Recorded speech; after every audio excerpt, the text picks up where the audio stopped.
দরবেশ বাবা আমাকে গুহার ভিতরে একা পেয়ে যেভাবে আমার সাথে কাজ করল, গল্পটি সম্পূর্ণ শুনলে আপনাদের মেশিন দিয়ে টপ টপ করে পানি চলে আসবে। আপনারা হাতের কাজ করতে বাধ্য হবেন। তাই হাতের কাজ করার আগে হাতের কাছে অবশ্যই টিস্যু রাখবেন। একদিন আমাকে বাধ্য হয়ে দরবেশ বাবার কাছে যেতে হয়েছিল, কারণ লকডাউনে আমার স্বামীর চাকরি চলে গিয়েছিল এবং আমাদের বাড়ির অবস্থা খুবই খারাপ হয়ে গিয়েছিল। আমার বন্ধু আমাকে বলেছিল যে দরবেশ বাবার কাছে মাথা নত করলে সব সমস্যার সমাধান হয়ে যায়।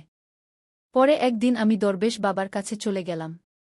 সেই বাবা পূজার অজুহাতে আমাকে তার গুহার ভিতরে নিয়ে গেল।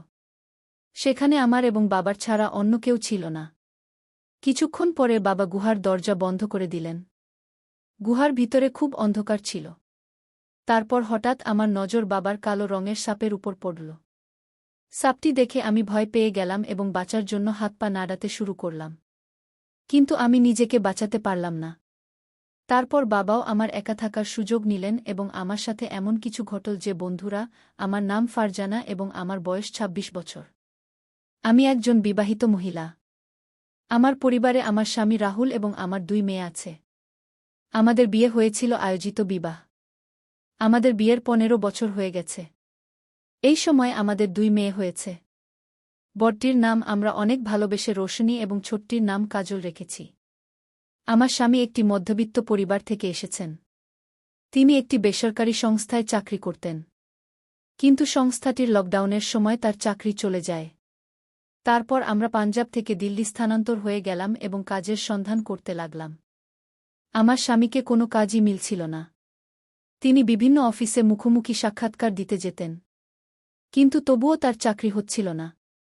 এই কারণে আমাদের বাড়িতে প্রায়ই টাকা নিয়ে ঝগড়া হতে শুরু করল। এখন বাড়ি তো টাকাতেই চলে। সাধারণ মানুষের চাহিদা কখনো শেষ হয় না।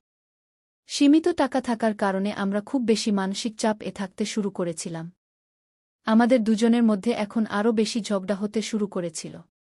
আমি খুবই বিপর্যস্ত হয়ে পড়েছিলাম। তারপর একদিন আমি আমার বন্ধুকে এই সব কথা বললাম এবং সে আমাকে বলল যে একজন বাবা আছেন যিনি দরবেশ বাবা নামে বিখ্যাত। বলা হয় যে তার কাছে গেলে সকলের সমস্যার সমাধান হয়ে যায়। দূরদূরান্ত থেকে মানুষ তার কাছে মাথা নত করতে আসে। সেই বাবাকে মানুষ অনেক বড় মর্যাদা দিয়েছে। বলা হয় যে সেই বাবা মনের শক্তি দেন এবং মানুষের দুঃখকষ্ট দূর করেন। আমি আমার স্বামীকে এই সব কথা বললাম। আমার স্বামী এই সব কথায় বিশ্বাস করতেন না। তিনি আমাকে বললেন, তোমার যদি যেতে হয় যাও, কিন্তু আমাকে এই সবের জন্য জোর করো না। আমি ইতিমধ্যেই খুব বিপর্যস্ত গিয়ে আমি ভাবলাম যে আমি আমার স্বামীকে বাবার কাছে যেতে বেশি জোর না করাই ভালো। যদি তিনি আমাকে যেতে বারণ করে দেন। পরে আমি একাই চলে যাওয়ার সিদ্ধান্ত নিলাম, কারণ আমার স্বামী আমাকে যাওয়ার অনুমতি দিয়েছিলেন। আমাদের বাড়ির অবস্থা খুবই খারাপ হয়ে গিয়েছিল। তাই আমি বাধ্য হয়ে দরবেশ বাবার কাছে যাওয়ার পুরো প্রস্তুতি নিলাম। আমি ভাবছিলাম যে হয়তো তার কাছে আমাদের সমস্যার সমাধান আছে। পরের দিন আমি গোসল করে একটি ভালো শাড়ি পরে বাবার আশ্রমে চলে গেলাম। বাবা দেখতে ৮৫ থেকে ৫০ বছর বয়সের মনে হচ্ছিল। তার চারপাশে ভক্তরা বসেছিল। তার ২ পাশে ২টি মেয়ে প্রায় ২৫ বছর বয়সের, সাদা শাড়ি পরা দাঁড়িয়েছিল। বাবা ভগবান এবং শক্তির কথা বলছিলেন। সৎসঙ্গ শেষ হওয়ার পর সবাই একে একে বাবার সাথে দেখা করতে যেতে লাগল। যখন আমি তার কাছে পৌঁছালাম, তিনি হাসলেন এবং আমাকে আশীর্বাদ দিলেন এবং বলতে লাগলেন, মা, তোমার কপালের রেখা দেখে মনে হচ্ছে তুমি গভীর কষ্টে আছ। বলো, কি কষ্ট? বাবাজি তোমার কষ্ট দূর করে দেবেন। কল্যাণ হবে। পরে বাবাজি অন্যদের সাথে দেখা করতে লাগলেন এবং আমাকে অপেক্ষা করতে বললেন। আমি পাশে বসে অপেক্ষা করছিলাম। সবাই চলে যাওয়ার পর বাবাজি আমাকে ডাক পাঠালেন, তখন আমি তার কাছে গেলাম। বাবাজির সাথে তার ২ জন সেবিকাও ছিলেন যারা সাদা শাড়ি পরেছিলেন। একজন শিষ্যও ছিলেন যিনি ধুতি পরেছিলেন। বাবাজি আমাকে তার সামনে বসালেন এবং পূজা শুরু করলেন। তার সেবিকা পিছনে দীপ নিয়ে দাঁড়িয়েছিল। বাবাজির চোখ বন্ধ ছিল এবং তিনি তার ঠোঁট নাড়াচ্ছিলেন। মনে হচ্ছিল যেন তিনি মনে মনে কোনো মন্ত্র জপ করছেন। তারপর বাবাজি চোখ খুললেন এবং আমাকে গম্ভীরভাবে দেখে বললেন, যার ভয় ছিল তাই হয়েছে মেয়ে, তোমার জন্মপত্রিকায় দোষ আছে। যার কারণে তোমার পরিবারের উন্নতিতে বাধা আসছে। এর জন্য তোমাকে পূজা করাতে হবে। এর চিকিৎসা করতে হবে। বাবাজির কথা শুনে আমি একটু ঘাবড়ে গেলাম। আমি বাবাজিকে বললাম, বাবাজি, আমি খুবই সমস্যার মধ্যে দিয়ে যাচ্ছি। আপনি কোনো পূজা বা উপায় বলুন। আমি কোনো পূজা করাতে রাজি আছি। পূজায় যত খরচ হবে আপনি আমাকে বলে দিন। আমরা খুবই বিপদে আছি। তাই আমি আপনার কাছে এসেছি। তখন বাবাজি বললেন, কাল তুমি স্নান করে নতুন কাপড় পরে সিঁদুর ছাড়া এবং মঙ্গলসূত্র ছাড়া আশ্রমে চলে আসবে। আমরা কাল থেকে পূজা শুরু করব। মনে রাখবে এই পূজার কথা কাউকে বলো না, না হলে বিঘ্ন ঘটবে।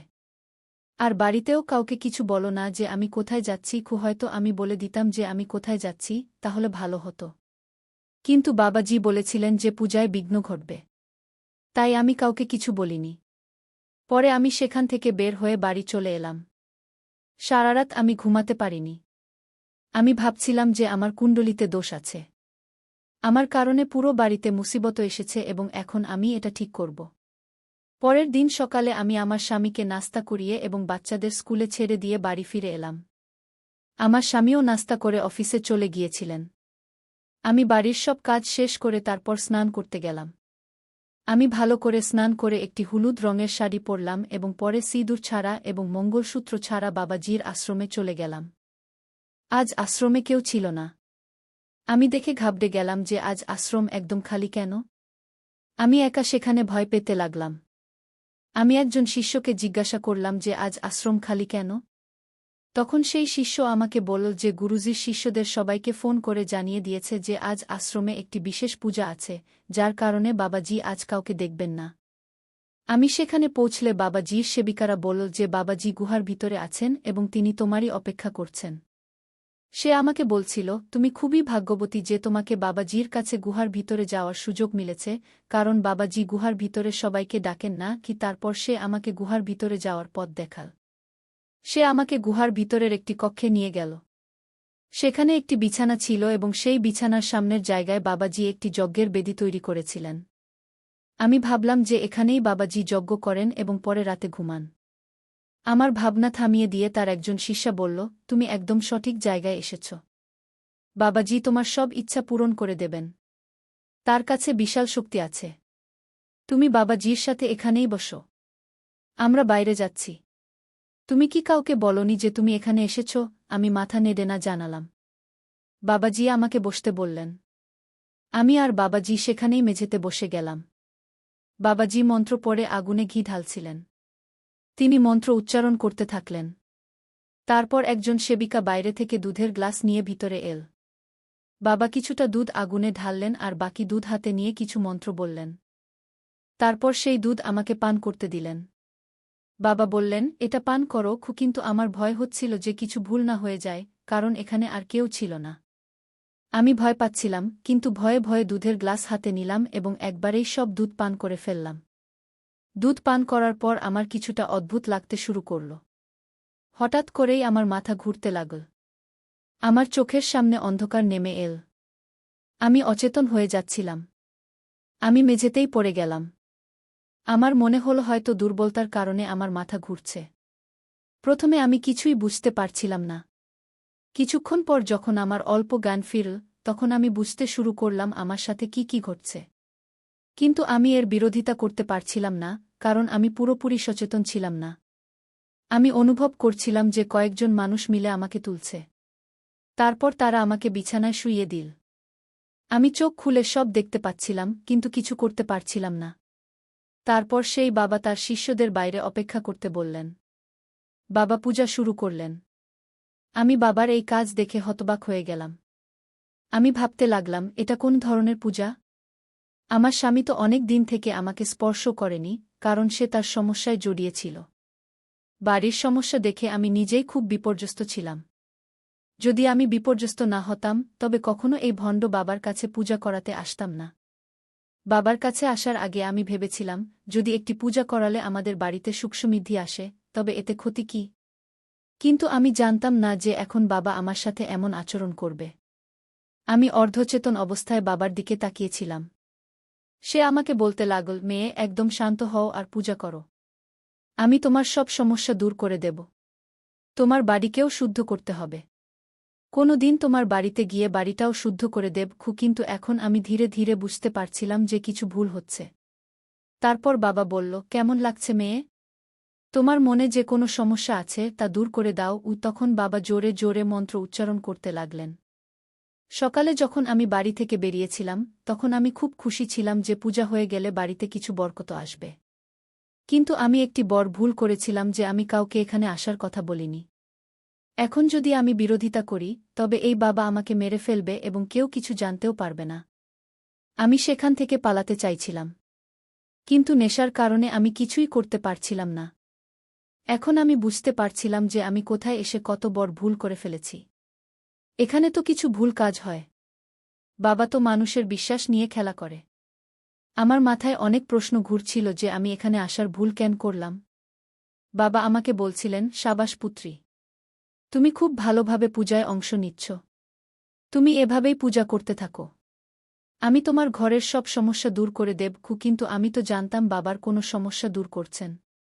আমি সেই দিনই ঠিক করে নিয়েছিলাম, একবার আশ্রম থেকে বের হয়ে গেলে আমি এই বাবাকে ছাড়ব না। আমি ভালোভাবেই বুঝে গিয়েছিলাম বাবার ডেরায় কি কি অন্যায় কাজ হয়। এখন আমাকে বাবার ডেরায় হওয়া অন্যায় কাজের খবর ফাঁস করতে হবে। যদি আমি এমন না করি, তাহলে কে জানে এই বাবা আর কত নারীর শরীর নিয়ে খেলবে এবং কত ঘর ধ্বংস করবে। মাধ্যমের সময় প্রায় 2 ঘণ্টা পর আমার জ্ঞান সম্পূর্ণ ফিরে এল। বাবা আমাকে বললেন, পুত্রী, তোমার পূজা সম্পন্ন হয়েছে। এখন তুমি বাড়ি যেতে পারো। তোমার সাথে সব ভালো হবে। আমি খুব ভালোভাবে পূজা করেছি এবং মন্ত্র উচ্চারণ করেছি। এখন তোমার স্বামীর নতুন চাকরিও হয়ে যাবে এবং তুমি সুখে জীবন কাটাবে।